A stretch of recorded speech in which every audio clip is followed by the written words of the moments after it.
Baixo Miño. Cadena Ser.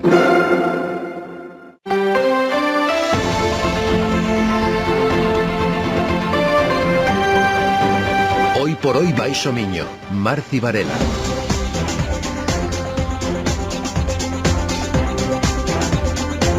Una y casi 10 minutos, ¿qué tal? Muy buenas tardes, bienvenidos a una nueva edición de este Hoy por Hoy Baixo Miño en directo, jueves 5 de febrero. Vamos allá con todo lo que tenemos preparado para hoy. Y vamos a tener que hablar también relacionado un poco con estos animales, de nuevo, en este caso relacionado con la Serra da Groba, de proyectos eólicos que vuelven a estar encima de la mesa. Y eso que parecía ya que esta amenaza quedaba fuera. Son 4 parques eólicos en la Serra da Groba, valorados en 27 millones de euros. Se trata del Margarita 18, Cote 25, Nau 19 y Galera 25, impulsado por un grupo sevillano. Y ya sabéis que aquí la persona que mejor nos puede informar siempre desde SOS Groba, del Instituto de Estudios Miñoráns, es Bruno Centelles, al que le hemos pedido opinión sobre este proyecto nuevo eólico en la Serra da Groba. Bruno Centelles. É certo que hai tempo que sabemos que andan con esta nova proposta. O sorprendente é que falen agora de 4 parques eólicos, cada un cun único aerogenerador, pero cando levamos o mapa e vemos realmente non o aerogenerador, que non é o importante, é o que certamente se ve na paisaxe, pero o importante é a poligonal, é dicir, a área que efectivamente afecta ese polígono industrial. Son 4 poligonais superpostas entre Mougás e Vila de Suso, que corresponden a 4 teóricos proxectos parques eólicos independentes. Esta fórmula xa utilizaron no Morrazo con aqueles 15 parques eólicos que ian entre Vilaboa, Marín e Moaña, e que finalmente viñeron abaixo, promovidos polo mesmo grupo empresarial andaluz, onde sempre son empresas radicadas no mesmo domicilio fiscal. Bueno, en fin, sabemos como funciona isto, non? Sí. O curioso disto é que a produción deste complexo de 4 parques eólicos realmente é solamente un parque eólico con 4 aerogeneradores, con unha única torre de control, con unha única subestación. Evacuarían a súa produción aquí na Ramallosa, en Borreiros, na subestación de Borreiros, cruzando a Groba de arriba abaixo. É o de sempre, os concellos, o Concello de Oia, a alcaldesa, o Concello de Baiona, o seu alcalde, e o Concello de Gondomar, o seu alcalde tamén, coñecían os detalles deste proxecto e a documentación completa antes de que fose publicado no DOGA. Sosto porque os concellos son requeridos para que se pronuncien antes da publicación no DOGA. Estamos nos de sempre, sabemos o que hai.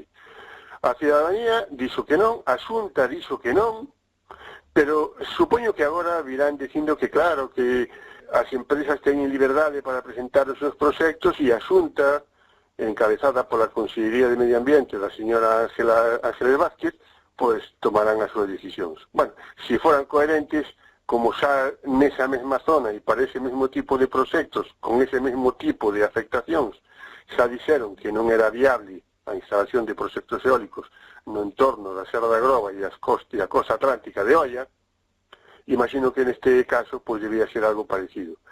Pero estamos no de sempre. A Xunta que di que non se poden montar parques eólicos ou non convén montar parques eólicos nesa zona, non fai nada para eliminar desa zona o que chaman Área de Desenvolvemento Eólico, nas súas siglas ADE, que é o que ímos reclamando dende sempre.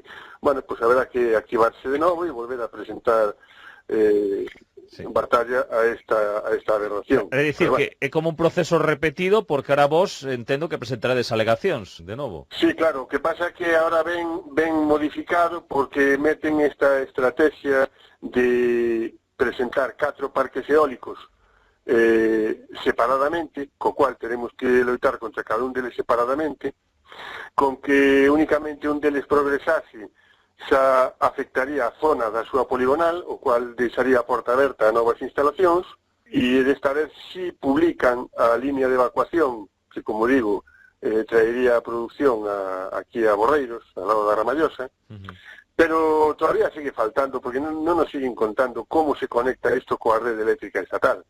Entón, siguen sendo proxectos incompletos, siguen sendo proxectos fraudulentos, e neste contexto no que o Tribunal Superior de Justicia de Galicia sigue dicindo que son irregulares, por eso paraliza cautelarmente, a pesar de que a Xunta de Galicia gasta cartos públicos para defender as empresas, bueno, Galicia somos todos, supoño que seremos nós, os cidadáns e as cidadas, e tamén as empresas, pero a Xunta decide gastar os cartos para defender as empresas fronte a sociedade civil organizada, leva estas paralizacións cautelares ao Tribunal Supremo e o Supremo ven dicindo repetidamente, e xa van 15 casos dos 80 que están paralizados, en 15 deles o Tribunal Supremo di que inadmite o recurso da Xunta e o recurso das empresas contra a paralización cautelar do Tribunal Superior de Justicia de Galicia. Isto é tremendamente gordo, desto non nos conta nada a prensa habitual, ni nos conta nada a señora conselleira de Medio Ambiente, nin o presidente de todos os galegos e das galegas. Non sei, algo de razón teremos, non?